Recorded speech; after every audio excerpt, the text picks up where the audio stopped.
J'adore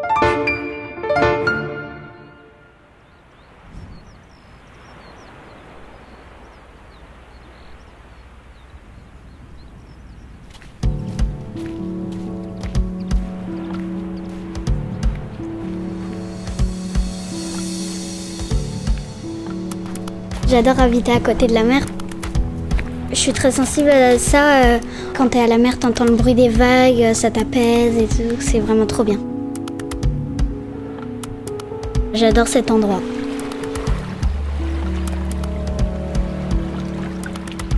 Mon truc favori, c'est vraiment de fouiller les petites espèces d'animaux dans les rochers.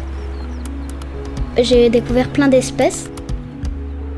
Et en faisant des recherches sur une étoile de mer, j'ai découvert que quand elle avait perdu une de ses tentacules, elle repoussait après. Et vraiment, ça me fascine, ça. J'aime bien surtout escalader les rochers, c'est ça que j'aime bien. Pour arriver tout en haut, voir l'horizon.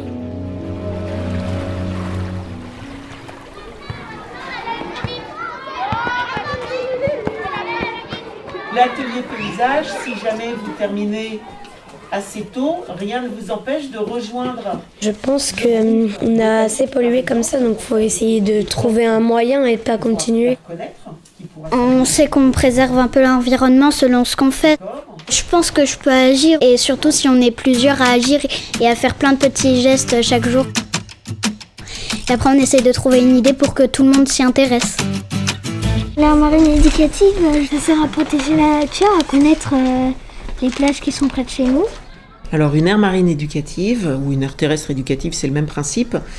C'est une petite zone d'un espace naturel qui est co-gérée entre une école, la mairie, la commune, et des référents du secteur environnemental.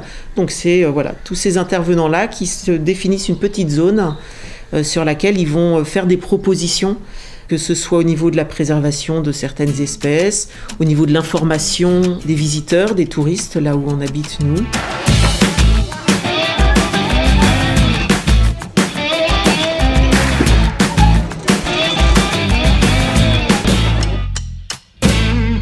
Je déclare le conseil à la mer ouvert. Je m'appelle Zoé et je serai présidente. Moi, je proposais de faire un jeu de cette famille, des animaux du littoral. Ça pourrait être intéressant qu'il soit dans le ludothèque, je ne sais pas si vous le voyez passer de temps en temps. Comme il vient sur les plages pendant l'été. Le conseil de la mer, moi je trouve ça assez bien parce que c'est quelque chose qui permet d'améliorer les idées des autres pour qu'elles plaisent à tout le monde.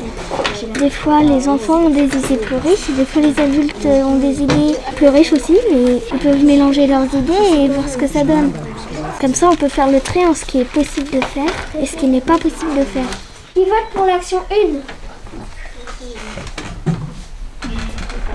Dans le Conseil de la mer, les adultes présents respectent les mêmes règles que les enfants.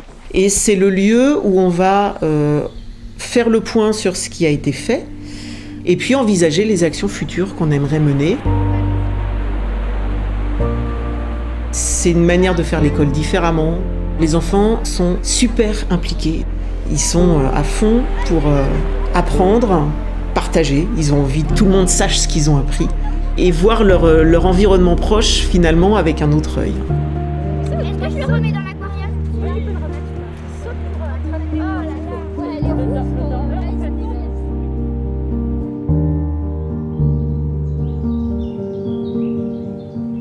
Au départ, il y a eu les aires marines éducatives, puis les aires terrestres éducatives.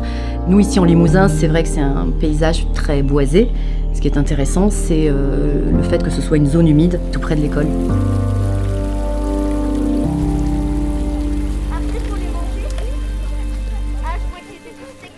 Les enfants là sont en immersion totale, ils sont effectivement dans une démarche scientifique, d'exploration, d'analyse, de tri des données. Alors on dit en latin Velia, mais vous pouvez mettre Velia. Alors ce matin ils sont accompagnés par Muriel. Moi je sais que personnellement, voilà, ce qui me manquait c'était les compétences scientifiques, donc là on bénéficie de l'aide de gens compétents. On revient près de son bac, avant de la mettre dans son bac. On regarde. Aujourd'hui, en fait, on essaye de voir l'état de l'eau pour voir si elle est de bonne qualité, si la station d'épuration n'endommage pas le site. C'est des larves de libellules qu'on a trouvées. Ouais, c'est énorme. Bah, c'est une larve, mais énorme. On a trouvé il y a 3 ans une perlodidae qui prouve qu'il n'y a pas beaucoup de pollution parce qu'elle est très sensible à la pollution. Allez, venez. Vous êtes sur quelle famille là? Il y a des sciences, il y a de la démocratie, mais on travaille aussi les maths, on travaille le français, on travaille énormément de choses, et tout ça en dehors des 4 murs de la classe. Le gros projet maintenant, c'est en termes de communication, les enfants envisagent de réaliser des panneaux pédagogiques pour donner des informations aux visiteurs. Pour eux, je crois que c'est une nouvelle génération, ils entendent parler de dérèglement climatique, ils voient bien qu'il y a plein de choses qui ne vont pas dans leur quotidien, ils en entendent parler, ça peut même être anxiogène. Donc ils sont très sensibles à ça. Et c'est leur offrir concrètement une possibilité d'agir. Ensuite, la municipalité jusqu'à présent a toujours joué le jeu, donc ça a donné un espace de liberté énorme aux enfants. Et ça a surtout donné du poids à leur travail et à leurs actions.